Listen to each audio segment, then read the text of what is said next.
नमस्कार दोस्तों, आपका अपना चैनल हिंदी जंक्शन पर स्वागत है। मैं परवेश कुमार सिन्हा आपके समक्ष आज पुनः उपस्थित हुआ हूं एक और महत्वपूर्ण वीडियो लेकर। अगर आप नए हैं तो चैनल को सब्सक्राइब कर बेल आइकन को दबा दें ताकि आने वाले वीडियो का नोटिफिकेशन आपको समय से मिलता रहे। दोस्तों, जैसा कि आप सभी को पता है, हम लोग बिहार स्टेट की तैयारी कर रहे हैं, तो उसी से संबंधित आज का वीडियो है जो काफ़ी महत्वपूर्ण है।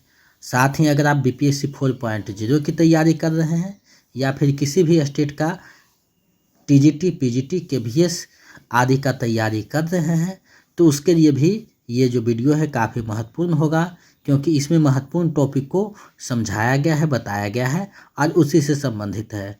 तो वीडियो के अंत तक बने रहिएगा और एमसीक्यू पीवाईक्यू को देखिएगा ताकि आपका तैयारी बेहतर हो सके। तो चलिए देखते हैं आज कौन सा टॉपिक देखने वाले हैं। तो दोस्तों, आज हम लोग काव्य गुण एवं उनके प्रकार को देखने वाले हैं। यानी आज का जो टॉपिक है वो है काव्य गुण। तो काव्य गुण से काफ़ी प्रश्न पूछा जाता है, 2-3 जो है स्टेट पेपर 1 में पूछा जाता है और बीपीएससी में पूछा जाता है। तो अगर आप Bihar state paper 1 TGT Hindi की तैयारी कर रहे हैं, यानी 9 to 10 का तैयारी कर रहे हैं, तो ये वीडियो आपके लिए महत्वपूर्ण होगा, क्योंकि इसमें हम लोग काव्य गुण को देखने वाले हैं। जैसा कि आपका सिलेबस में ये टॉपिक लगाया हुआ है, तो काव्य गुण एवं उनके प्रकार को जानेंगे। काव्य गुण क्या है, उसके कितने प्रकार हैं और इससे संबंधित जो महत्वपूर्ण बिंदु है उसको इस वीडियो में देखेंगे। साथ ही अगर आप पिछले वीडियो को नहीं देखे हैं तो वीडियो के डिस्क्रिप्शन में लिंक लगा हुआ है, आप वहां से देख सकते हैं। प्रीवियस ईयर प्रश्न पेपर को भी देख सकते हैं, प्रैक्टिस सेट को भी देख सकते हैं। तो आप लोग हिंदी जंक्शन से जुड़ जाइए। हिंदी जंक्शन मतलब पक्का सिलेक्शन। तो हिंदी जंक्शन से जुड़ करके अपना सिलेक्शन को पक्का कीजिए। अगर आप बिहार स्टेट पेपर 1 का notes, practice set, previous set पाना चाहते हैं तो हमारे नंबर 7261815307 पे 149 रुपया किसी भी माध्यम से पेमेंट कर दीजिए, गूगल पे, फ़ोन पे, पेटीएम, और उसका स्क्रीनशॉट लेकर इसी नंबर पे व्हाट्सएप कर दीजिए। तो हम इधर से आपको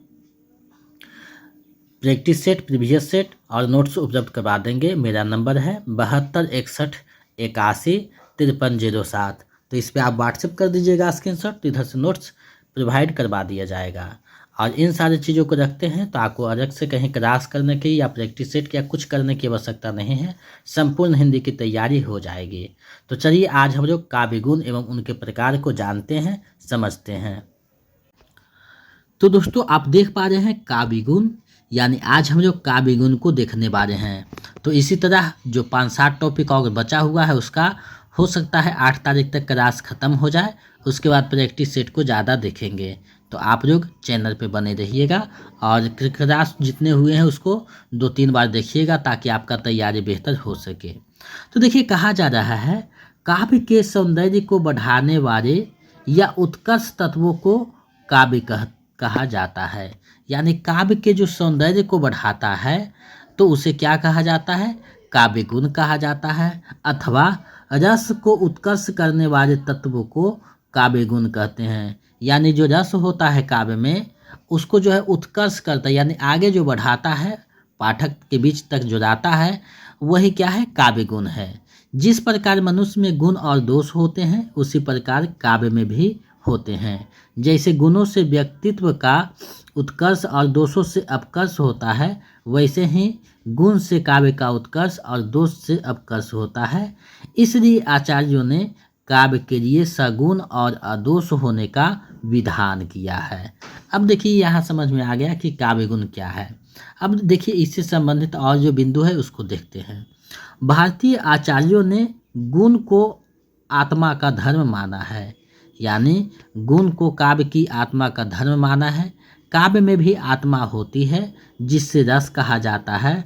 अतः काव्य में गुण रस धर्म है, अर्थात गुण रस के अंतरंग पदार्थ है। गुण उसे कहते हैं जो रस के साथ सदैव विद्यमान रहता है। यानी रस के साथ जो सदैव विद्यमान रहता है उसे गुण कहेंगे। अब आगे कुछ बिंदु है काव्य गुण से संबंधित, उसको देखते हैं। आचार्य वामन ने गुण को स्पष्ट करते हुए स्वरचित, यानी उनके द्वारा रचित जो काव्य अलंकार सूत्रवृत्ति ग्रंथ है उसमें लिखा है, काव्य शोभाया कृतारि धर्मः गुना, अर्थात काव्य की शोभा करने वाले धर्म गुण कहलाते हैं। अब देखिए यहाँ से पूछा जा सकता है कि काव्य अलंकार सूत्रवृत्ति किसका ग्रंथ है, तो वामन का है। ये जो काव्य शोभाए कर्तारि धर्म गुना किसका दिया हुआ रस सूत्र है, तो ये जो हो जाएगा वामन को हो जाएगा। आचार्य दंडी ने गुण के बारे में अपनी रचना काव्यदर्श में लिखा है, दोषः विपत्ते तत्र गुना संपते यथा, अर्थात दोष यदि काव्य की विपत्ति के लिए होता है तो गुण काव्य की संपत्ति के लिए होता है। तो देखिए दंडी का जो रचना है काव्यदर्श है और ये इनका सूत्र है। आगे डॉक्टर नगेंद्र के अनुसार गुण काव्य के उन उत्कर्ष साधक तत्वों को कहते हैं जो मुख्य रूप से रस के और गौण रूप से शब्दार्थ के नित्य धर्म हैं। तो ये देखिए गुण के संबंध में विभिन्न जो आचार्य है उसके बारे में यहाँ दिया गया है और उसको देखने से स्पष्ट होता है कि गुण क्या है। अब देखिए काव्य गुणों की जो संख्या है वो मुख्यतः 3 मानी गई है। बहुत सारे विद्वानों ने 10 माना है, कोई 12, कोई 18, लेकिन मुख्यतः जो काव्य गुणों की संख्या है वो 3 है, ओज गुण, माधुर्य गुण और प्रसाद गुण, जिसको आप इस डायग्राम से देख सकते हैं। काव्य गुण है, इधर ओज गुण, माधुर्य गुण और प्रसाद गुण है। तो मुख्यतः आपको काव्य गुणों की संख्या कितनी है, तो 3 मानी जाती है। आपको पूछा जाएगा काव्य गुणों की संख्या कितनी है, तो 3 है, ये ध्यान में रखिएगा। अब यही तीनों को हम लोग बारी बारी से जानेंगे ताकि इससे संबंधित जो भी प्रश्न रहे उसको आप हल कर पाइए। अब देखिए कहा जा रहा है ओज गुण सबसे पहले है, तो जहाँ काव्य को पढ़ने से सहृदय के चित्त में तेज और स्फूर्ति का संचार हो जाए वहाँ ओज गुण होता है। यानी तेज और स्फूर्ति यानी जो है बाहों में जो है एक खून जो है वो उबाल दे दे जिसको पढ़ने से, तो वो क्या है, ओज गुण हो जाएगा। आचार्यों ने इस गुण को वीर, विभत्स, भयानक और रौद्र रसों में बताया है। यानी जहाँ वीर रस, विभत्स, भयानक और रौद्र रस होता है वहाँ ओज गुण आता है। इस गुण में कठोर वर्ण प्रयुक्त होते हैं और सामासिक पद की बहुलता होती है। कठोर वर्ण के जगह पे आप कह सकते हैं कि ट वर्ग की बहुलता होती है। यहाँ एक पॉइंट जोड़ दीजिएगा, ट वर्ग की बहुलता होती है, यानी ट वर्ग ट ठ जो है वर्ण है उसकी जो है बहुलता होगी इसमें। अब देखिए आगे इसको बढ़ते हैं, देखते हैं। तो देखिए यहाँ एग्जाम्पल दिया जा रहा है, हिमाद्रि तुंग श्रृंग से प्रबुद्ध शुद्ध भारती, स्वयं प्रभा समुज्ज्वला स्वतंत्रता पुकारती, अमर्त्य वीर पुत्र हो दृढ़ प्रतिज्ञा सोच रो, प्रशस्य पुण्य पंथ है बढ़े चलो बढ़े चलो। तो ये देखिए इसमें ओज गुण है, यानी वीरता की जहाँ बात किया रहेगा, भयानक रस का जहाँ रूप आएगा वो सब क्या हो जाएगा, ओज गुण हो जाएगा। अब आगे है माधुर्य गुण। तो माधुर्य गुण का परिभाषा है कि जहाँ काव्य पाठक से सहृदय का अंतःकरण प्रसन्न अथवा द्रवित हो जाता है वह माधुर्य गुण होता है। श्रृंगार, करुण, शांत और हास, ये जो 4 रस है इसमें जो है यह गुण विद्वान रहता है। इस गुण में कठोर वर्णों का प्रयोग न होकर कोमलकांत पदावली का प्रयोग होता है। यानी माधुर्य गुण में जो है कोमलकांत जो पदावली है उसका प्रयोग होता है और इसमें जो है श्रृंगार रस, करुण और शांत रस का जो है होता है समावेश। अब देखिए दिख रहा है, मंद मंद मुरली बजावत अधर धरे, मंद मंद निक्ष्यो मुकुंद मधुवन तन। तो ये देखिए मुरली बजाने का जो है और उसके आवाज़ से जो सुन करके मुकुंद जो है मधुवन से निकल रहे हैं धीरे धीरे, तो ये जो है माधुर्य गुण हो जाएगा। तो जहाँ प्रेम का वर्णन हो वहाँ मुख्यतः जो है माधुर्य गुण होता है। आगे है प्रसाद गुण। तो कहा जा रहा है कि जहाँ कविता का अर्थ और भाव सुनते ही समझ में आ जाए और सहृदय के चित्त में व्याप्त हो जाए वहाँ प्रसाद गुण होता है। प्रसाद गुण से युक्त कविता में अर्थ की स्पष्टता उसकी प्रधान विशेषता है। भावों के अनुसार उसमें केवल कठोर सब तरह के यानी कोमल और कठोर सब तरह के वर्णों का प्रयोग किया जाता है। सभी रसों के उत्कर्ष में यह गुण सहायक होता है। यानी इसमें कोई भी रस आ सकता है, जितने भी रस हैं, लेकिन इसमें जो है सीधा सीधी बात जो है समझ में आ जाएगा तो प्रसाद गुण हो जाएगा। अब देखिए यहाँ नीचे पंक्ति दिया गया है आपको उदाहरण के लिए, बहुत दिनों के बाद जब अब की मैं जी भर देखी पक्की सुनहरी फसलों की मुस्कान, बहुत दिनों के बाद। तो यहाँ पे आप देख सकते हैं कि ये जो सिंपल सा पंक्ति है तो प्रसाद गुण हो जाएगा। तो जहाँ साधारण पंक्ति होगा, बात जो है साधारण तरीका से किया जाएगा, प्रसाद गुण हो जाएगा। जहाँ जो है श्रृंगार का वर्णन होगा, हास्य सब का वर्णन होगा, वहाँ माधुर्य गुण हो जाएगा। और जहाँ जो है वीरता का बात किया जाएगा, वहाँ ओज गुण हो जाएगा। अब देखिए आगे हम लोग बढ़ते हैं। आगे है महत्वपूर्ण बिंदु, उसको हम लोग देख लेते हैं एग्जाम के दृष्टि से। तो एग्जाम की दृष्टि से जितने भी महत्वपूर्ण चीज़ें हैं उसको मैंने यहाँ समाहित करने का एक छोटा सा प्रयास किया है। आगे है सर्वप्रथम अग्नि पुराण में काव्य गुणों की संख्या 18 मानी गई है। अब देखिए यहाँ से प्रश्न पूछ सकता है अग्नि पुराण में काव्य गुणों की संख्या कितनी मानी गई है, तो 18 मानी गई है। गुणों के भेद प्रभेदों का निरूपण सर्वप्रथम आचार्य भरत द्वारा स्वरचित नाट्य शास्त्र ग्रंथ में किया गया था। उन्होंने काव्य में निम्न 10 गुण स्वीकार किए थे, जो है श्रेष्ठ, प्रसाद, समता, समाधि, माधुर्य, ओज, पद, सौकुमार्य, अर्थ, व्यक्ति, उदारता और कांति। तो ये जो है 10 गुण मानते हैं काव्य के नाट्य शास्त्र में। तो ये ध्यान में रखिएगा क्योंकि यहाँ से पूछ सकता है कि कौन से गुण का चर्चा जो है भरत मुनि नहीं किए हैं। तो ये ध्यान में रखिएगा कि कौन कौन से गुण माने हैं। आचार्य भामा और दंडी जैसे विद्वानों ने 10 गुण माने हैं, जिनमें माधुर्य, ओज और प्रसाद भी शामिल है। यानी भरत मुनि के बाद भामा और दंडी भी जो है गुणों की संख्या 10 माने हैं, जिसमें माधुर्य, प्रसाद और ओज गुण मौजूद है। अब देखिए कुछ और बिंदु है, उसको हम लोग देख लेते हैं। आचार्य मम्मट ने स्वरचित काव्य प्रकाश रचना में निम्न 3 गुण स्वीकार किए हैं, प्रसाद, ओज और माधुर्य। आचार्य कुंतक ने काव्य गुणों की संख्या 6 मानी है, जो औचित्य, सौभाग्य, अभिजात्य, लावण्य, माधुर्य और प्रसाद है। आचार्य विश्वनाथ ने स्वरचित साहित्य दर्पण रचना में इन 3 गुणों यानी प्रसाद, ओज, माधुर्य को ही स्वीकार किया है। पंडित जगन्नाथ ने भी रससागर रचना में 3 गुण को स्वीकार किया है। तो देखिए सभी विद्वान ने अपने अपने जो है तरह से इसको गुणों को माना है। आगे बढ़ते हैं। आगे है आनंद वर्धन ने धवन ने जो काव्य में गुणों की संख्या सबसे पहले चित्त की अवस्थाओं के आधार पर काव्य गुणों की संख्या 3 मानी है। देव ने भरत मुनि के 10 काव्य गुणों स्वीकार करते हुए अनुप्रास और यमक को जोड़ते हुए काव्य गुणों की संख्या 12 माने हैं। यानी देव जो है काव्य गुणों की संख्या 12 मान देते हैं। अब इसका सार क्या है, तो भारतीय काव्य शास्त्र में आनंदवर्धन और मम्मट के तीनों काव्य गुणों को ही सर्वमान्य माना गया है। यानी काव्य के जो 3 भेद होते हैं ओज, प्रसाद, माधुर्य, इसी को जो है सर्वमान्य माना गया है और यही जो है मेन है। तो आप इसको ध्यान में रखिएगा। काव्य गुणों की संख्या मुख्यतः जो है 3 है, लेकिन अगर पूछ देगा इसके अनुसार कितना है, इसके अनुसार कितना है, तो उसको देख लीजिएगा। इसलिए इस पॉइंट को हम इसमें समाहित किए हैं। अब देखिए काव्य गुण को देख लिए हैं।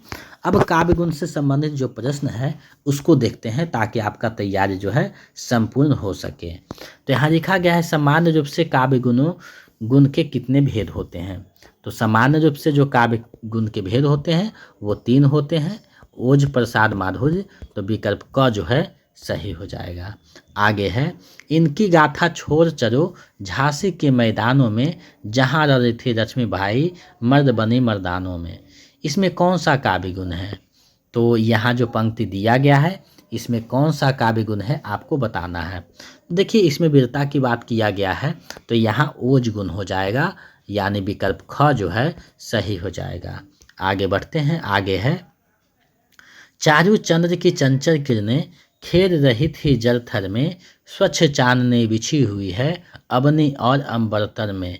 इन पंक्तियों में किस काव्य गुण की योजना है। तो यहाँ जो पंक्ति दिया गया है ये सीधा सीधी जो है बात को कहा जा रहा है, तो प्रसाद गुण हो जाएगा, यानी विकल्प ग जो है सही हो जाएगा।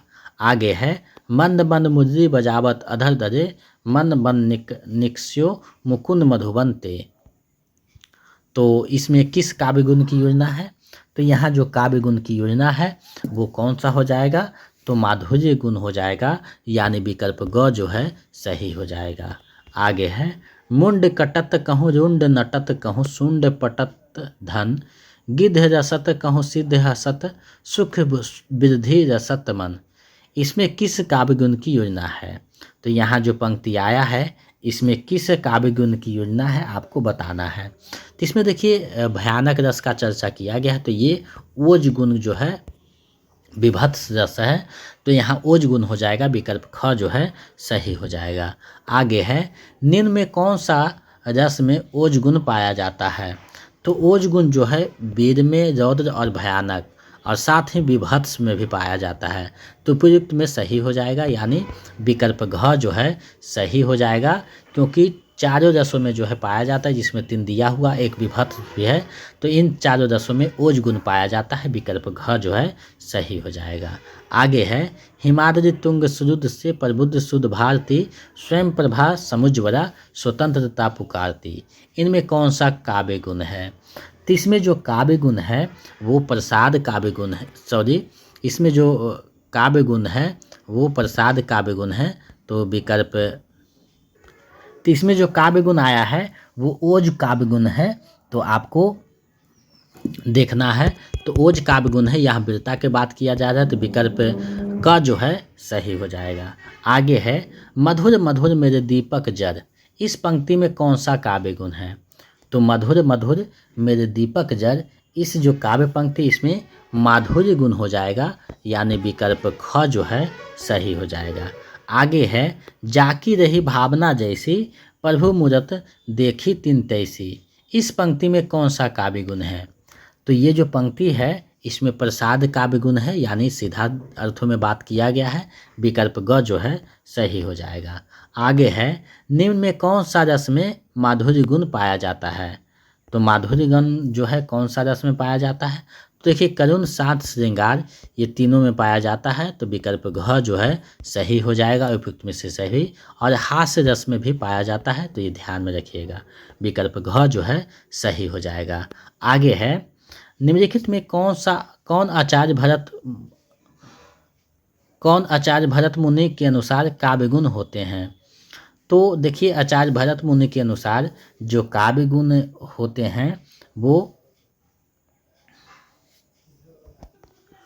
प्रसाद, ओज, ये सब सभी को माने हैं, तो समाधि है, समता है, तो इसका जो है इनमें से सभी होना चाहिए। यहाँ थोड़ा सा विकल्प टाइपिंग मिस्टेक हुआ है, तो इनमें से सभी होगा, तो विकल्प जो घ है वो सही होगा, तो विकल्प घ सही हो जाएगा। आगे है पांचाली रीति का संबंध किस काव्य गुण से है? तो पांचाली जो रीति है उसका संबंध जो है वो प्रसाद गुण से है, यानी विकल्प ग जो है सही हो जाएगा। आगे है आचार्य भरत मुनि के अनुसार काव्य गुणों की संख्या कितनी है? तो आचार्य भरत मुनि के अनुसार जो काव्य गुणों की संख्या है वो 10 है, तो विकल्प ग जो है इसका सही आंसर हो जाएगा। आप लोग वीडियो के अंत तक बने रहिएगा, क्योंकि प्रत्येक प्रश्न महत्वपूर्ण है। आचार्य वामन के अनुसार रीति के भेद कौन सा है? तो आचार्य वामन के अनुसार जो रीति है उसमें वैदर्भी है, पंचाली है, तो ये जो है विकल्प ग जो सही हो जाएगा। वैदर्भी एक जो है रीति का भेद है, तो विकल्प ग सही हो जाएगा। आगे इनमें से कौन सा एक काव्य गुण का प्रकार नहीं है? तो देखिए काव्य गुण का प्रकार देखिएगा तो माधुर्य, ओज और प्रसाद 3 जो है काव्य गुण का प्रकार है। वैदर्भी जो है कोई प्रकार नहीं है, तो विकल्प घ जो है सही हो जाएगा। आगे है वीर तुम बढ़े चलो धीर तुम बढ़े चलो, उपयुक्त पंक्ति में कौन सा काव्य गुण है? तो यहाँ जो पंक्ति दिया गया है इसमें कौन सा काव्य गुण है? तो ओज काव्य गुण है, यानी विकल्प क जो है सही हो जाएगा। आगे है निम्नलिखित में से किस पंक्ति में ओज नामक काव्य गुण है? यानी पंक्ति को देखना है और किसमें जो है ओज नामक काव्य गुण आया है। तो देखिए अरावली श्रृंग सा समुद्र किसिर किसका, तो इसमें जो है ओज गुण का चर्चा किया गया है, आप देख रहे हैं, तो विकल्प क जो है इसका सही हो जाएगा। आगे है ओज गुण की विशेषता से संबंधित कथन सही है। तो ओज गुण की विशेषता क्या क्या है आपको बताना है। तो देखिए पहला है टा वर्गीय व्यंजनों की अधिक रहेगा, तो बिल्कुल सही है। सामासिक पदावली का प्रयोग रहेगा, ये भी सही है। वीर रस की व्यंजना है, ये भी सही है। तो उपयुक्त में से सभी हो जाएगा, यानी विकल्प घ जो है इसका सही आंसर हो जाएगा, क्योंकि तीनों विशेषताएं काव्य गुण ओज का है। तो विकल्प घ सही हो जाएगा। आगे है काव्य अलंकार सूत्रवृत्ति किसकी रचना है। तो काव्य अलंकार सूत्रवृत्ति जो रचना है वो आचार्य वामन का है, यानी विकल्प क जो है सही हो जाएगा। काव्य प्रकाश नामक ग्रंथ के रचनाकार कौन है।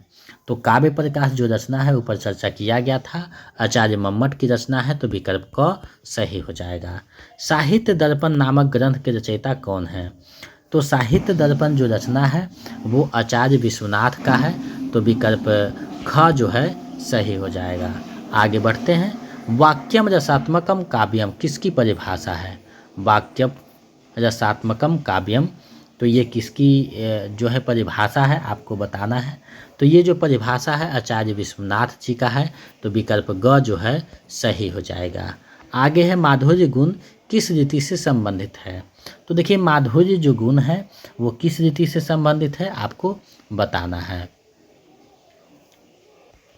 तो माधुर्य गुण जो है वो वैदर्भी रीति से संबंधित है, यानी वैदर्भी रीति से संबंधित है। विकल्प ग जो है सही हो जाएगा, वैदर्भी रीति हो जाएगा। तो आगे बढ़ते हैं। आगे प्रश्न है, इसमें किस विद्वान ने काव्य गुणों की संख्या 10 नहीं माना है। तो देखिए 10 मानने वाले में भरत मुनि, भामह और दंडी तीनों हैं, काव्य गुणों की संख्या 10 माने हैं। लेकिन कुंतक जो है वो काव्य गुणों की संख्या 6 माना है, तो विकल्प घ जो है इसका सही आंसर हो जाएगा, क्योंकि कुंतक जो है 6 गुणों को माना है। आगे है इस वीडियो का अंतिम प्रश्न है, किसने काव्य गुणों की संख्या 12 मानी है। तो देखिए काव्य गुणों की संख्या जो 12 माने हैं वो देव हैं, यानी विकल्प ख जो है सही हो जाएगा। देव ने जो है भरत मुनि के 10 रसों में 2 को जोड़ दिया है और इसकी जो संख्या है वो 12 बना दिया है, यानी अनुप्रास और यमक को जोड़ करके काव्य गुणों की संख्या इन्होंने 12 माना है, तो विकल्प ख जो है सही हो जाएगा। तो आज हमने आपको काव्य गुण नामक टॉपिक को एक बताने का अच्छे से छोटा सा प्रयास किए हैं। बाकी कहाँ तक हम ये सफल हुए हैं ये आपका रिजल्ट बताएगा, आपका तैयारी बताएगा। तो आप लोग जितने भी क्लास हुए हैं उसको अच्छे से 2-3 बार देखिएगा और प्रैक्टिस कीजिएगा, क्योंकि यहाँ से प्रश्न बहुत सारे हूबहू देखने को मिल सकते हैं। तो आप लोग 2-4 बार देखिएगा और जितने भी प्रीवियस सेट है, प्रैक्टिस सेट है, उसको 2-3 बार बनाइएगा, ताकि एक एक प्रश्न आपके दिमाग में बैठ सके, क्योंकि वहाँ से प्रश्न हूबहू पूछ लिया जाता है। तो आप लोग उसको कीजिएगा। और साथ ही हिंदी जंक्शन चैनल पे सारा चीज़ उपलब्ध है। अगर आप नहीं देखें तो हर एक टॉपिक को आप देख सकते हैं, अपने तैयारी को बेहतर कर सकते हैं। अगर आप नोट्स पाना चाहते हैं तो हमारे नंबर 72 61 81 53 07, इस पे जो है पेपर 1 के लिए 149 रुपया, स्टेट पेपर 2 के लिए 199 रुपया और स्टेट पेपर 1 और 2 दोनों के लिए 299 रुपया। बीपीएससी अगर 4.0 का पाना चाहते हैं तो 249 रुपया इस नंबर पे पेमेंट कर दीजिएगा और उसका स्क्रीनशॉट लेकर व्हाट्सएप कर दीजिएगा। तो हम इधर से आपको notes, practice set, previous set provide करवा देंगे, जिसको आप अच्छे से कर देते हैं तो आपका 95% तैयारी हो जाता है। इन सारी चीज़ों को रखते हैं तो अलग से कोई पुस्तक या कहीं क्लास करने की आवश्यकता नहीं है, हिंदी की संपूर्ण तैयारी हो जाएगी। तो हिंदी जंक्शन चैनल पे अपना जो है जुड़ करके तैयारी को पूरा कर सकते हैं। और हिंदी जंक्शन मतलब पक्का सिलेक्शन। तो आप लोग चैनल से जुड़ के तैयारी बेहतर कीजिए और आपकी सफलता ही हमारी सफलता है। तो इस चैनल के माध्यम से बहुत से लोगों ने अपने लक्ष्य को प्राप्त किया है, आगे आप भी कर सकते हैं। अगर आप नए हैं तो चैनल को सब्सक्राइब करके बेल आइकन को दबा दें। तो आज के लिए बस इतना है, मिलते हैं नए वीडियो में।